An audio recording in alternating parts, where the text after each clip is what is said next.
বন্ধুরা, তোমাদের সঙ্গে একটা কথা আমার খুব শেয়ার করতে ইচ্ছে হলো, সেই জন্যই বলছি। এই যে অনেকেই বলে সরস্বতী পুজো চলে গেল, অনেকেই বলে যে সরস্বতী পুজো নাকি বাঙালিদের একটা ভালোবাসার দিন। আমি এটা বুঝে পাই না, কি করে সেটা ভালোবাসার দিন হয়? সেটা তো বিদ্যা দেবী আরাধনার দিন, তাই না? তাহলে সেটা ভালোবাসার দিন কি করে হয়?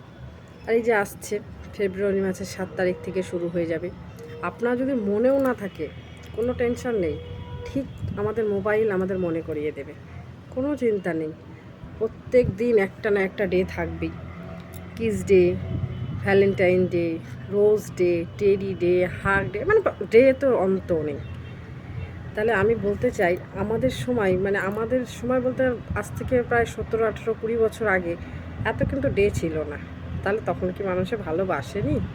আবার আমার বাবা মাদের সময় তখনও তো ডে ছিল না, তাহলে কি তখন ভালোবাসা আর স্বীকৃতি পায়নি? আমি এটাই বুঝে পাই না। এই যে ভ্যালেন্টাইন ডে, রোজ ডে, এগুলো দিনে এক একটা ফুলের দাম প্রায় 20 টাকা 25 টাকা হয়ে যায়। তাহলে আমি একটাই প্রশ্ন তোমাদের কাছে, যে যদি তুমি ফুল না দাও তাহলে কি ভালোবাসা হবে না? তুমি যদি গিফট না দাও তাহলে ভালোবাসা হবে না? তাহলে ও ভালোবাসার কি মূল্য, যেখানে জিনিস দিয়ে ভালোবাসতে হবে, কিছু বিনিময়ে ভালোবাসাকে পেতে হবে? এটাই আমি বুঝি না। যদি কেউ বুঝে, এটার মানে বলো, আমাকে একটু জানিয়ে দিও। আমি তো বুঝি না কিছু। এই তো চলবে আরও এই 7 তারিখ আসছে। 7 তারিখ থেকেই শুরু হয়ে যাবে, টেনশান নেই। মোবাইল খুললেই সব টেরি ডে, কোনো টেনশান নেই। আমরা সকাল হলেই জানতে পেরে যাব আজ কোন ডে। অতএব যাদের যাদের জানানোর ইচ্ছা হবে আজ কোন ডে, কাল কোন ডে, যদি না ভুলেও যাও, মোবাইল আছে তার জন্য, মোবাইল আমাদের সাহায্য করে দেবে। তোমরা মোবাইল দেখে দেখে সব ডেগুলোতে উইশ করে দেবে সবাইকে।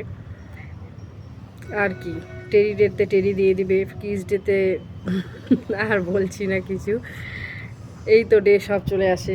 জানি না এটা কে তো সৃষ্টি করেছে, এই ডেগুলো কে তৈরি করেছে। যদি কেউ জেনে থাকো একটু আমাকে জানায়ও, আমি জানি না। আমি ওটাই ভাবি, আজ থেকে ধরো প্রায় 30, 40, 50 বছর আগে যখন ডেগুলো ছিল না, তারা কি মানুষরা ভালোবাসা বাসেনি? এতে কি হয় জানো, আমার মনে হয় এই যে কিছু মানুষ যারা ইনকাম নেই, যেই সব মা বাচ্চা ছোট ছোট ছেলেদের বা মেয়েদের, তারা কিন্তু একটু লজ্জায় পড়ে যায়। তারা কিছু দিতে পারে না, তারা কিছু করতে পারে না।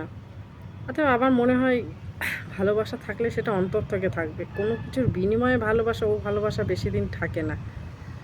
ভালোবাসতে হলে অন্তর থেকে ভালোবাসো, তাহলে ভালোবাসা একদম ঠিক থাকবে। কি হবে, গোলাপ ফুল না দিলে কি ভালোবাসা হবে না? ও টেরি না দিলে কি ভালোবাসা থাকবে না? ঠিক থাকবে। ভালোবাসার মতো ভালোবাসলে সব ভালোবাসায় টিকে থাকবে।